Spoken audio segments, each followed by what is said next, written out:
Last class में मैं discuss कर रहा था in the last class new chapter units and measurement and this chapter consists of following subtopics that we have to discuss and that we have to elaborate it in details. So first of all, what is physical quantity, and then how many types of physical quantities are there, and after that units for various types of physical quantities, say fundamental physical quantity and derived physical quantity. Next, a standard unit and characteristics of a standard unit. And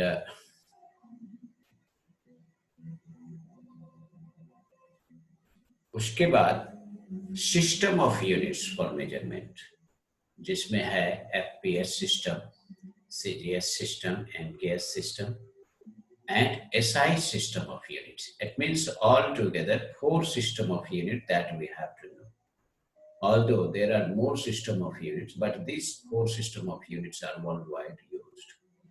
And out of these 4 system of units, SI system, international system of units, is more important. Definition of fundamental SI units, and then measurement of length, various fundamental quantity, length, a small distance and large distance, measurement of mass, measurement of time, and after that we have to know the new terms, that is accuracy. In measurement, this is the term associated with accuracy in measurement, precision of instrument, and errors in measurement. Then types of errors: systematic errors, random errors, absolute errors, percentage errors, and relative errors. And after that, in mathematical calculation, transmission of errors or involvement of errors in mathematical operation like addition, subtraction, multiplication, division, and exponents. After that, significant figures and scientific notation, rounding off, uncertainty, and dimensions, dimensional formula, dimensional equation, and then we have to discuss about dimensional analysis and application of dimensional analysis as well as its demerit. Okay, so all these things to be discussed. Keep in mind altogether 14 subtopics. Now let us discuss first topics. What is physical quantity? So here you will learn that a physical quantity is those which is measurable and has SI unit or has unit assigned to it are called physical quantity. Anything, those which is measurable are called physical quantity. Next, how many types of physical quantities are there? Now, kinds of physical quantities. So there are two types of physical quantities broadly. One is fundamental quantities, fundamental physical quantities, and other is derived physical quantities. So let us check out first fundamental physical quantities. Fundamental physical quantities are those which cannot be expressed in terms of any other physical quantity are called fundamental quantity. This fundamental quantity is sometimes also called base quantity. That means these fundamental quantities are self-defined, and in order to define the fundamental quantity, we don't need any other physical quantity. Okay. Now, just next, this is the example of fundamental quantity: length, mass, time. Each of them are independent of one another and does not depend. While describing one, involvement of other does not involve. Okay. So next one is derived physical quantities. So all those physical quantity which can be expressed in terms of fundamental quantity are called derived physical quantity. So example, derived physical quantity: speed, velocity, acceleration. सभी लोग अपनी mobile को mute करो. So mobile को mute करो. So speed, velocity, acceleration, force, momentum, torque, energy, pressure, density, thermal conductivity, resistance, magnetic moment, etc. All these are derived physical quantity. कैसे? जैसे हम स्पीड लेते हैं तो स्पीड इक्वल टू क्या होता है? डिस्टेंस अपॉन टाइम, यानी लेंथ अपॉन टाइम. तो लेंथ हो गया फंडामेंटल क्वांटिटी, टाइम भी हो गया fundamental quantity. So speed is expressed in terms of length and time. That's why speed is derived physical quantity. Okay. Now, next thing is that mute. अब मैंने कई बार कहा मोबाइल को म्यूट करो. Now, units. What is units? So far we have learned about what is physical quantity and how many types of physical quantities are there. There are two types of physical quantities: fundamental physical quantities and derived physical quantities. Okay, there are 7 fundamental quantities and 2 supplementary physical quantities, and rest are derived physical quantities. So derived physical quantities in numerous number में है, लेकिन fundamental केवल 7 number में है. जैसे music में 7 सुर होते हैं, 7 नोट्स होते हैं, उसी तरह से फिजिक्स में जो फंडामेंटल क्वांटिटी है 7 ही है. बाकी जितने भी अदर फिजिकल क्वांटिटीज हैं तो इसी 7 के टर्म में एक्सप्रेस हम करते हैं. जैसे आप देखते हो कि अंग्रेजी के अल्फाबेट्स 26 हैं और इसी 26 अल्फाबेट से हजारों, millions and trillions of words बनते हैं. तो वर्ड्स हो गए डिराइव्ड, जबकि अल्फाबेट हो गया फंडामेंटल. आप समझ में आ गई बात? तो जो फंडामेंटल फिजिकल क्वांटिटीज हैं उसी को डिफरेंट पावर रेज करके हम वेरियस फिजिकल क्वांटिटीज बना सकते हैं, एक्सप्रेस कर सकते हैं. तो वो डिराइव्ड फिजिकल क्वांटिटीज कहलाएगा. Now come to the point. So far we have learnt about physical quantity are those which are measurable. तो मेजर करने के लिए यूनिट की जरूरत होती है ना. यूनिट रहेगा ही नहीं तो मेजर कैसे करेंगे? तो पहले हमको समझना होगा कि व्हाट इज मेजरमेंट, उसके बाद हम यूनिट की बात करेंगे. सो measurement of any physical quantity means a comparison of that physical quantity with certain basic arbitrarily chosen standard, and this standard is called unit, जिसके साथ हम कंपेयर करते हैं. So internationally accepted reference standard is called unit. Once more, try to understand. Measurement of any physical quantity involves comparison with certain basic arbitrarily chosen standard, and internationally accepted reference standard called unit, जिससे हम compare करते हैं. Compare करके बोलते हैं कि how many times of that standard is, वो unit हो गया. So internationally accepted reference standard is called unit. Now come to the point. Unit of fundamental physical quantities, क्योंकि 7 ही है तो सेवन फंडामेंटल क्वांटिटीज का यूनिट अगर हम जान लेते हैं तो बाकी सारे फिजिकल क्वांटिटी का यूनिट हम जान सकते हैं, डिराइव कर सकते हैं, इसलिए ये जरूरी है। फंडामेंटल यूनिट्स क्या होता है ये देखना है। द यूनिट्स ऑफ फंडामेंटल और base quantities are called fundamental units, that is the units in which fundamental physical quantities are measured are called fundamental units. As for example, length fundamental quantity था तो उसका unit क्या हो गया metre. मास था fundamental quantity तो उसका unit क्या हो गया किलोग्राम। और टाइम था फंडामेंटल क्वांटिटी तो उसका यूनिट क्या हो गया second. So all these are the units of fundamental physical quantities. और जैसे करंट है, करंट भी फंडामेंटल क्वांटिटी है तो उसका यूनिट एम्पियर हो गया। टेम्परेचर फंडामेंटल क्वांटिटी है तो उसका यूनिट केल्विन हो गया। और अमाउंट ऑफ सब्सटेंस मोल हो गया, उसका unit.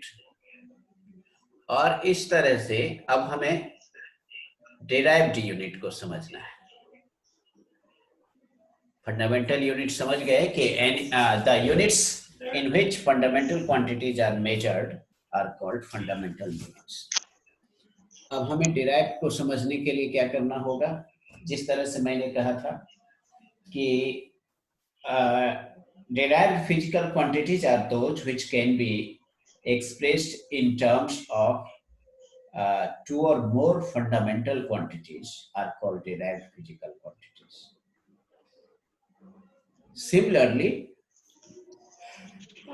units of derived physical quantities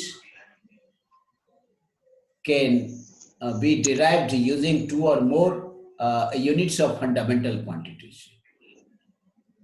So the units of derived quantity which can be expressed from the base of fundamental quantities are called derived units.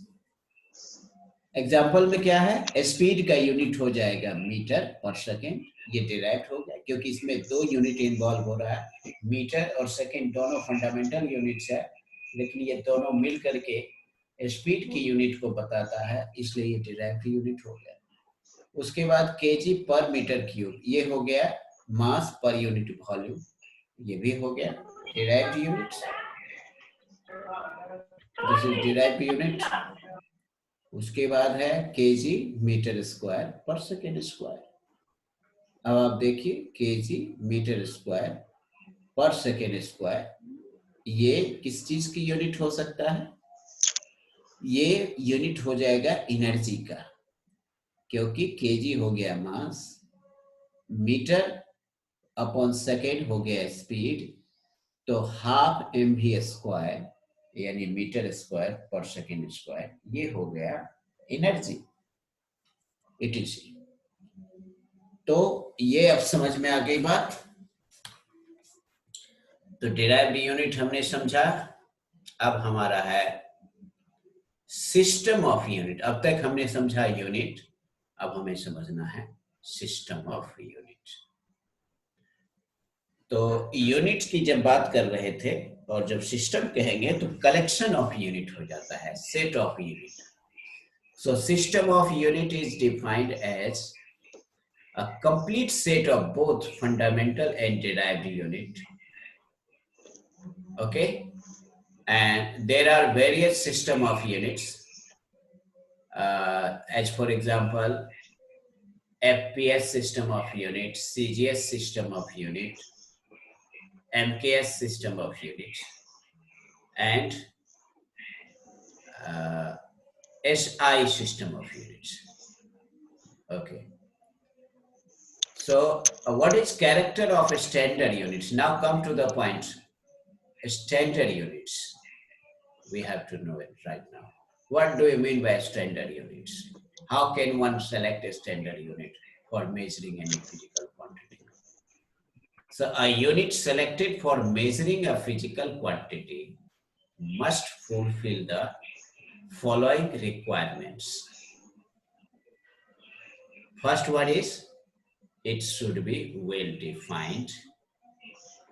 एक, it should be suitable, it should be suitable, it should be of suitable size. That is, it should neither be too large nor be too small in comparison to the quantity to be measured. तो इसका size ना ही बहुत ज्यादा बड़ा होना चाहिए, ना ही बहुत छोटा होना चाहिए। ओके, इसलिए इसको समझने के लिए अब देखिए, next thing,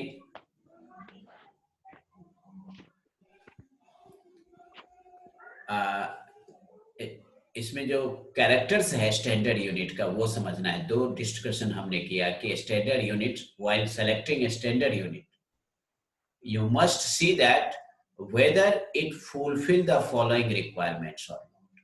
If it fulfills all the requirements that standard units require, then we can say that that unit is a standard.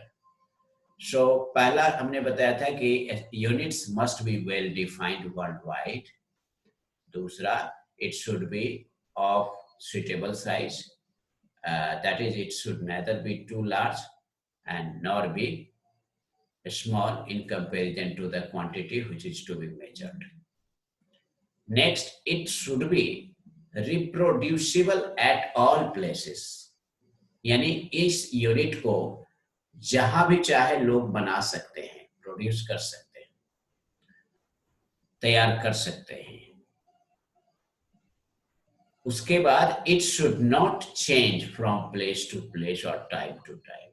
ये ऐसा होना चाहिए स्टैंडर्ड कि ये समय के साथ इसमें कोई बदलाव नहीं होना चाहिए, चेंज नहीं आना चाहिए।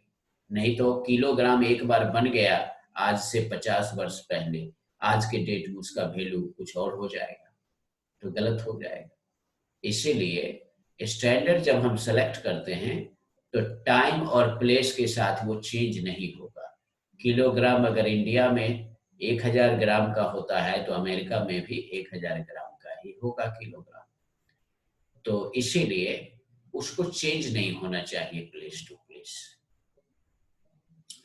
अब देखिए, it should not change with physical condition such as temperature and pressure. अब जो स्टैंडर्ड यूनिट हम लेते हैं या स्टैंडर्ड सेलेक्ट करते हैं तो वो फिजिकल कंडीशन से भी नहीं चेंज होना चाहिए। अगर फिजिकल कंडीशन चेंज हो गया तो उसको चेंज नहीं होना चाहिए। जैसे टेम्परेचर बढ़ने से अगर किलोग्राम बढ़ गया, टेम्परेचर घटने से किलोग्राम घट गया, तो उसको स्टैंडर्ड हम नहीं मानेंगे, स्टैंडर्ड यूनिट नहीं मानेंगे। इसीलिए उसको फिजिकल कंडीशन, प्रेशर और टेम्परेचर बढ़ने घटने से उस पर कोई असर नहीं होना चाहिए, और अगर होता भी है तो नेग्लिजिबल होना चाहिए। ओके, दूसरा है it should be easily accessible. ये स्टैंडर्ड यूनिट्स आसानी से सभी जगह उपलब्ध होना चाहिए, सबके पहुंच में होनी चाहिए। ऐसा नहीं कि ये बेगूसराय में मिल रहा है, पटना में नहीं मिलेगा, तब वो स्टैंडर्ड यूनिट नहीं होगा। अमेरिका में मिल रहा है, इंडिया में नहीं मिल रहा है, ऐसी स्थिति में उसको स्टैंडर्ड नहीं कहेंगे। So it should be easily accessible everywhere. Okay, so there are 6 characters that must standard units fulfill, that you have to learn all these characters. Okay, next, a various system of units. So far we have discussed system of units and standard units and characteristics of standard units. Now we are going to discuss various system of units. There are 4 system of units that you have to study in this section or in this class. So first one is FPS system of units, CGS system, MKS system, and SI.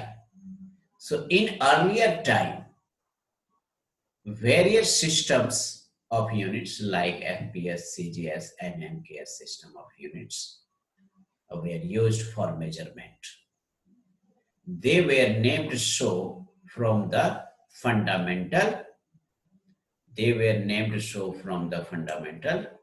units in their respective system given below. So try to understand. System of unit FPS. F stands for foot, P stands for pound, S stands for second.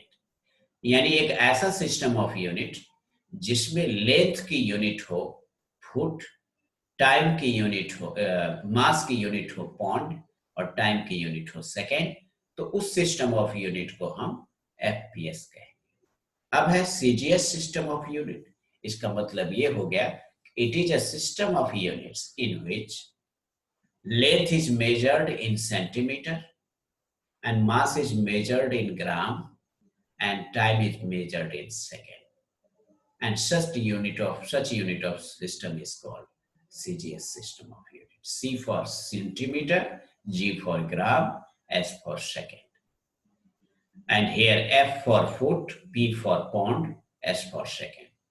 Now next one is MKS system, यानी एक ऐसा system of units, a system of units in which length is measured in meter, mass is measured in kilogram, and time is measured in second.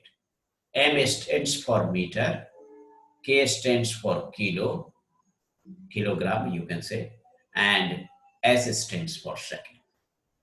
So far we have discussed here three system of unit in earlier time that were used for measurement, and they were named so from the fundamental units in their respective system.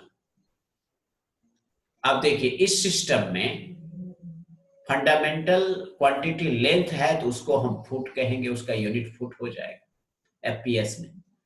Fundamental quantity मास है तो उसका unit pound हो जाएगा FPS system में, and fundamental unit time है तो उसका second हो जाएगा। अगर सीजीएस में जाते हैं तो फंडामेंटल क्वांटिटी लेंथ है तो उसका यूनिट मेजरमेंट इस सिस्टम में सेंटीमीटर हो जाएगा, और फंडामेंटल क्वांटिटी मास है तो उसका यूनिट हो जाएगा ग्राम इस सिस्टम में, और फंडामेंटल क्वांटिटी टाइम है तो उसका यूनिट सेकेंड हो जाएगा इस सिस्टम में। उसी तरह से एमकेएस सिस्टम में अगर फंडामेंटल क्वांटिटी लेंथ है तो उसका यूनिट मीटर हो जाएगा, और फंडामेंटल क्वांटिटी अगर मास है तो उसका यूनिट किलोग्राम हो जाएगा, और फंडामेंटल क्वांटिटी अगर टाइम है तो उसका यूनिट सेकेंड हो जाएगा। तो ये हुआ। अब जरा ध्यान दीजिए, क्वांटिटी क्या क्या है, लेंथ, मास एंड टाइम, और उसका डायमेंशन क्या हो जाएगा, लेंथ को कैपिटल एल से डिनोट करते हैं सिंबॉलिकली इन डायमेंशनल एनालिसिस, और मास को कैपिटल एम से डिनोट करते हैं, और टाइम को कैपिटल टी से डिनोट करते हैं। उसी तरह से करंट को कैपिटल ए से डिनोट करेंगे, और टेम्परेचर को कैपिटल के से डिनोट करते हैं केल्विन। तो ये सभी ध्यान रखना होगा, आगे बताते हैं। अब एफपीएस सिस्टम ऑफ यूनिट्स में क्या होगा, लेंथ का यूनिट हो जाएगा फुट, एंड एफपीएस में मास का यूनिट पाउंड और टाइम का unit second in FPS system of units. Now in CGS system of units, length का यूनिट हो जाएगा सेंटीमीटर, और मास का यूनिट हो जाएगा ग्राम, और टाइम का यूनिट हो जाएगा सेकेंड।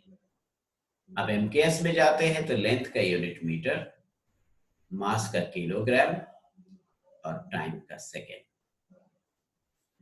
तो सिस्टम ऑफ यूनिट आपने समझ लिया, three system of unit right now you have understood well. Next one is SI system of unit apart from this three system of unit. तो system SI system of units को French word से लिया गया है, French sentence, French में इसको हम कहते हैं system international D units. In French language, it is called System International D Units, और इसको ब्रीफ में तब हम कहते हैं SI units. Okay, now the SI system with a standard scheme of symbols, units and abbreviation was developed and recommended by General Conference on Weight and Measure in 1971 for international usage in scientific and technical, industrial and commercial work के लिए. तो ये general conference on weights and measure जो है, bureau of general conference on weights and measure जो है, ये है पेरिस में सिचुएटेड है, फ्रांस. इसीलिए ये फ्रेंच लैंग्वेज यहां पर इन्वॉल्व हो गया. इन फ्रेंच लैंग्वेज SI यानी इंटरनेशनल सिस्टम ऑफ यूनिट्स को हम ऐसे लिखते हैं, system international D units. So therefore it is abbreviated as SI. Now come to the point. This is the system of unit which is at present accepted internationally. SI system इसलिए important है कि इसको internationally accept किया गया है और इसलिए world wide लोग इस सिस्टम को जानते हैं, इसलिए it is more important. If you express your knowledge of physics और science anywhere in the world in this system of unit, everywhere people can understand. People will understand all these things. This is the system of unit which is at present accepted internationally. SI system uses decimal system and therefore conversion within the system are quite simple. चूंकि इसमें एक unit से दूसरे unit में convert करना आसान हो जाता है. Okay, so therefore conversion within the system of units quite simple and convenient. अब जरा देखें fundamental units in SI system of units. इसको समझिए. फंडामेंटल क्वांटिटी कितने हमने बताया था? 7. तो देयर आर 7 फंडामेंटल क्वांटिटी. पहला क्या है? लेंथ. दूसरा क्या है? मास. तीसरा क्या है? Time. Fourth one is current. Fifth one is temperature. याद रखना है 7 फंडामेंटल क्वांटिटी. और sixth one is light intensity, या इसको हम ल्यूमिनस इंटेंसिटी भी कहते हैं. और सिक्स्थ वन इज ये seventh one is amount of substance. कितना हुआ? 1 2 3 and 4 5 6 7. So there are 7 fundamental quantity. याद कीजिए फिर से. mass, length, time, electric current and temperature, thermodynamic temperature and luminous intensity जिसे हम light intensity भी कहते हैं. ठीक है. and last one is amount of substance. These are the 7 fundamental quantity. और इस 7 fundamental quantity का जो यूनिट होगा उसे fundamental units कहेंगे. जैसे लेंथ का सिंबल हो गया L, मास का सिंबल हो गया M, कैपिटल से डिनोट कर रहे हैं, याद रखना. टाइम का सिंबल कैपिटल T, करंट का कैपिटल A और टेम्परेचर का capital K, kelvin. And luminous intensity जिसको कैंडेला भी कहते हैं. कैंडेला चूंकि कोई साइंटिस्ट था इसलिए इसका फर्स्ट लेटर कैपिटल होना चाहिए C और दूसरा स्मॉल, तो CD लिखेंगे. तो ये इसका सिंबल हो गया. उसके बाद है मोल. अमाउंट ऑफ सब्सटेंस को सिंबल में हम मोल लिखते हैं. ओके, तो ये 7 हो गया. अब जरा इस 7 फंडामेंटल क्वांटिटी को सिंबॉलिकली कैसे हम रिप्रेजेंट करते हैं वो ये आपने देखा है. इसका यूज हम डायमेंशन में करेंगे, इसलिए आप याद बार बार इसको रिकैप कर लीजिए कि लेंथ को कैपिटल है, मास को कैपिटल M, टाइम को कैपिटल T, करंट को कैपिटल A, टेम्परेचर को कैपिटल K और ल्यूमिनस इंटेंसिटी को capital C into small d और अमाउंट ऑफ सब्सटेंस को मोल से डिनोट करते हैं. अब यूनिट पे बात करते हैं कि फंडामेंटल क्वांटिटी जो 7 है उसका यूनिट होना चाहिए और ये यूनिट एक दूसरे से इंडिपेंडेंट होगा। तो लेंथ का यूनिट मीटर हो गया, मास का यूनिट किलोग्राम हो गया फंडामेंटल। ओके, मास का यूनिट किलोग्राम, टाइम का सेकेंड, और करंट का एम्पियर, और टेम्परेचर का केल्विन, और luminous इंटेंसिटी का candela, and here okay, and amount of substance का मोल। अब जरा देखें कि इस सभी की यूनिट का सिंबल क्या होगा। ये देखो, ये फिजिकल क्वांटिटी का सिंबल है कैपिटल में जो लिखे हैं, और यूनिट का सिंबल, उस फिजिकल क्वांटिटी का यूनिट का सिंबल जो होगा, symbol of physical quantity is given here, capital L, capital M, capital T, capital A, capital K, capital C into a small d and more. Now, these are the unit. These are the units of fundamental quantities, and these are the symbol of units. Meter is symbolically written as a small m. Kilogram is symbolically written as kg, and second is symbolically written as s, and ampere is symbolically written as A, and Kelvin is symbolically written as K, capital, and candela is symbolically written as CD. याद रखना है कि यहाँ capital C into D, यहाँ पर small C D. जब unit का symbol होगा तो स्मॉल, जैसे हमने कहा था कि जब हम न्यूटन लिखते हैं फुल फॉर्म में और जब सिंबल में लिखते हैं, दोनों में अलग है। अब आगे देखते हैं, मोल को सिंबल में हम MOL लिखते हैं, ई नहीं लिखेंगे। तो ये सभी था 7 fundamental quantities with their symbolical representation and their units as well as symbol of their units. Ab, apart from these 7 fundamental quantities, we have 2 more physical quantities which is also known as supplementary physical quantities, and these are called plane angle and solid angle. ये दो physical quantities apart from fundamental physical quantities है।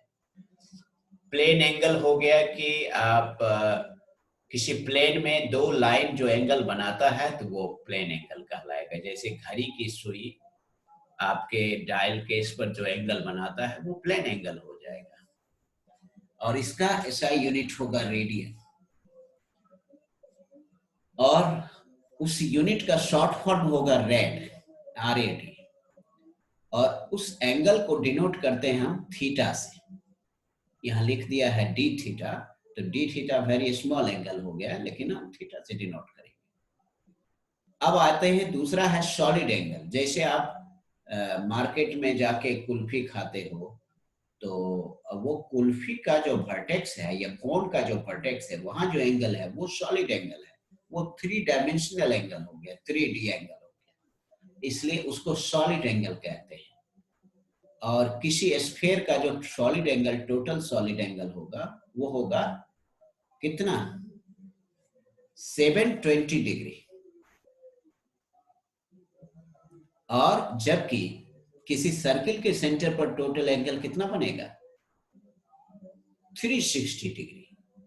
तो 360 degree ये plane angle हो गया, क्योंकि circle plane में रहेगा, ठीक है।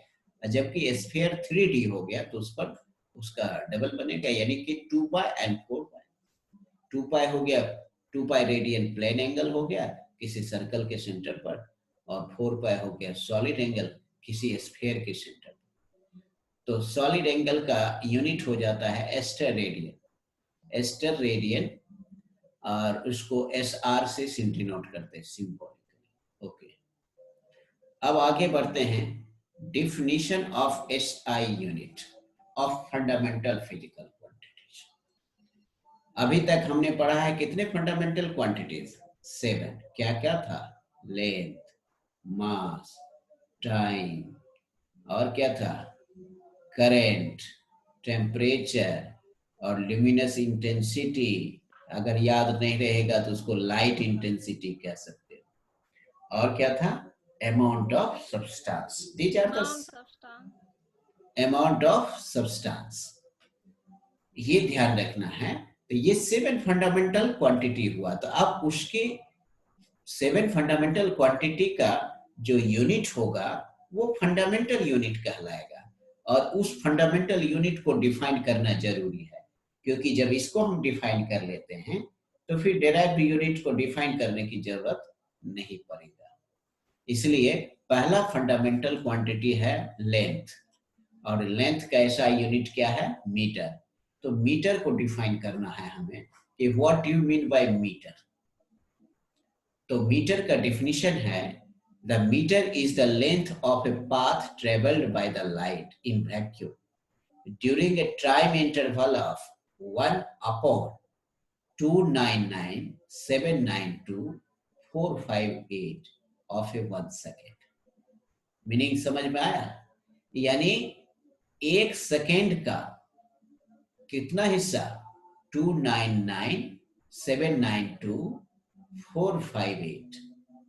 एक प्रकार से अगर इसको काउंट करो, वार यूनिट, टेंस, 100, 100,000, 10,000, लाख, 7 लाख हो गया, एंड 10 लाख, एंड करोड़, 10 करोड़।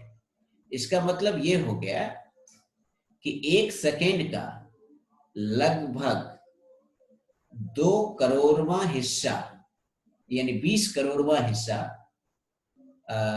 में जो लाइट ट्रेवल करेगा डिस्टेंस, उसको हम कहेंगे, क्या कहेंगे? 1 मीटर। तो ये याद रखना है, उसको हम समझाने की कोशिश किए कि 1 सेकेंड को जब हम 2,99,00,000 नहीं 29 करोड़ और 97,92,458 से डिवाइड करेंगे 1 सेकेंड को, तो जो टाइम आएगा उस टाइम में लाइट जितना डिस्टेंस ट्रेवल करेगा उसे हम क्या कहेंगे? 1 मीटर। सो लिटरली इसको डिफाइन करेंगे, metre is the length of the path travelled by the light in vacuum during the time interval of 1/299,792,458 of a second. और ये डिफिनेशन 1983 में दिया गया था। बाद में इसका डिफिनेशन और थोड़ा सा बदला है जैसे जैसे रिसर्च आगे बढ़ता है। तो फिलहाल इस क्लास के लिए इतना ही आपको ध्यान में रखना होगा। अब हमारा दूसरा फंडामेंटल क्वांटिटीज है मास। तो what is unit of mass? तो किलोग्राम, ऐसा unit of mass is, fundamental unit of mass is kilogram. Now the kilogram को डिफाइन हम कैसे करेंगे? तो kilogram is equal to the mass of the international prototype of the kilogram. जैसे platinum iridium alloy cylinder है रखा हुआ Paris में, ये याद रखना है, प्लेटिनम इरिडियम अलॉय, प्लेटिनम और इरिडियम से बना हुआ अलॉय का एक सिलेंडर है, और उस सिलेंडर का कुछ खास शेप साइज है। तो उसका जो मास है उसी को हम कहते हैं 1 kilogram. kept at International Bureau of Weights and Measure at Sevres near Paris। Paris में भी एक जगह है सेब्रेस, और उसी वहीं पर ये रखा हुआ है। तो उसका जो मास है उस मास को ही हम किलोग्राम, इसलिए इस प्लेटिनम इरिडियम अलॉय को ही हम स्टैंडर्ड यूनिट मान लिया है।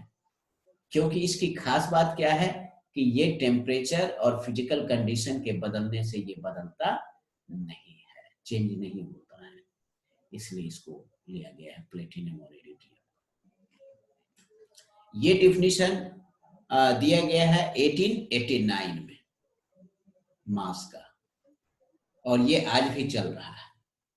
अब हमारा तीसरा physical quantity, fundamental physical quantity है टाइम।